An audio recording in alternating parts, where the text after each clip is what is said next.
वार्डबंदी की जो final notification है वो सरकार के द्वारा की गई है। इसमें जो एक ड्राफ्ट वार्डबंदी थी वो प्रशासन के द्वारा लोगों के पास ऑब्जेक्शन के लिए रखी गई थी, जिस पे काफ़ी सारे लोगों ने ऑब्जेक्शंस दिए। उनको एग्जामिन करने के बाद एक फाइनल ड्राफ्ट सरकार को भेजा गया, जिसको गवर्नमेंट ने नोटिफाई कर दिया है। तो अब वार्डबंदी एक तरीके से फाइनल हो गई है और अगला जो प्रोसेस है वो है वार्ड रिजर्वेशन का। वो भी हमारे द्वारा आने वाले 1 से 2 हफ्ते में पूरा कर लिया जाएगा और उसके बाद जो है वो पूरी डिलिमिटेशन की प्रोसेस कंप्लीट मानी जाएगी और एक तरीके से इलेक्शंस के लिए हमारी पूरी तैयारी रहेगी। तो कब तक ये नगर निगम चुनाव का ये रास्ता जो है वो रुका हुआ था, कब तक फ्री हो सकता है सर? इसमें देखिए, ये तो स्टेट इलेक्शन कमीशन और सरकार पे निर्भर करता है कि कब इलेक्शन कराना है, बट हमारी तरफ से पूरी तैयारी रहेगी। ना केवल गुरुग्राम की बल्कि मानेसर की भी वार्डबंदी और वहां तो इनफैक्ट वार्ड रिजर्वेशन की प्रोसेस भी पूरी कर ली गई है। तो दोनों नगर निगमों का चुनाव का रास्ता अब ओपन है और जब भी सरकार और स्टेट इलेक्शन कमीशन इस पे कॉल लेंगे तब इलेक्शन इसमें करवा लिए जाएंगे। सर, किस तरह के ऑब्जेक्शन इस पूरे वार्डबंदी को लेकर आए थे?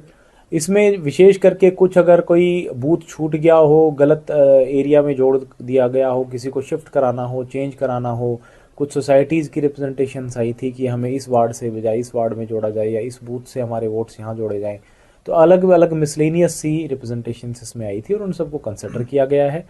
जो वार्डबंदी रूल्स, डिलिमिटेशन रूल्स 1994 हैं, उसके तहत पाए गए उनको हमने कंसिडर कर लिया है और बाकी जो उस नियमों के हिसाब से नहीं थे उनको खारिज कर दिया गया। कितने वार्ड गुड़गांव नगर निगम में होंगे और कितने वार्ड मानेसर नगर निगम में होंगे? मानेसर में 20 वार्ड हैं, गुरुग्राम में 36 वार्ड हैं, 36 वार्ड है। वार्डबंदी की जो फाइनल नोटिफिकेशन है वो सरकार के द्वारा की गई है। इसमें जो एक ड्राफ्ट वार्डबंदी थी वो प्रशासन के द्वारा लोगों के पास ऑब्जेक्शन के लिए रखी गई थी, जिसपे काफ़ी सारे लोगों ने ऑब्जेक्शंस दिए। उनको एग्जामिन करने के बाद एक फाइनल ड्राफ्ट सरकार को भेजा गया, जिसको गवर्नमेंट ने नोटिफाई कर दिया है। तो अब वार्डबंदी एक तरीके से फाइनल हो गई है और अगला जो प्रोसेस है वो है वार्ड रिजर्वेशन का। वो भी हमारे द्वारा आने वाले 1 से 2 हफ्ते में पूरा कर लिया जाएगा और उसके बाद जो है वो पूरी डिलिमिटेशन की प्रोसेस कंप्लीट मानी जाएगी और एक तरीके से इलेक्शंस के लिए हमारी पूरी तैयारी रहेगी। तो कब तक ये नगर निगम चुनाव का ये रास्ता जो है वो रुका हुआ था, कब तक फ्री हो सकता है सर? इसमें देखिए, ये तो स्टेट इलेक्शन कमीशन और सरकार पे निर्भर करता है कि कब इलेक्शन कराना है, बट हमारी तरफ से पूरी तैयारी रहेगी। ना केवल गुरुग्राम की बल्कि मानेसर की भी वार्डबंदी और वहां तो इनफैक्ट वार्ड रिजर्वेशन की प्रोसेस भी पूरी कर ली गई है। तो दोनों नगर निगमों का चुनाव का रास्ता अब ओपन है और जब भी सरकार और स्टेट इलेक्शन कमीशन इस पे कॉल लेंगे तब इलेक्शन इसमें करवा लिए जाएंगे। सर, किस तरह के ऑब्जेक्शन इस पूरे वार्डबंदी को लेकर आए थे?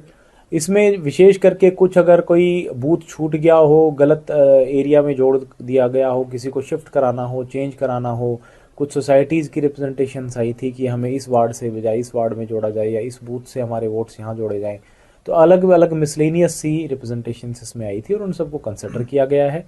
जो वार्डबंदी रूल्स, डिलिमिटेशन रूल्स 1994 हैं, उसके तहत पाए गए उनको हमने कंसिडर कर लिया है और बाकी जो उस नियमों के हिसाब से नहीं थे उनको खारिज कर दिया गया। कितने वार्ड गुड़गांव नगर निगम में होंगे और कितने वार्ड मानेसर नगर निगम में होंगे? मानेसर में 20 वार्ड हैं, गुरुग्राम में 36 वार्ड हैं, 36 वार्ड है।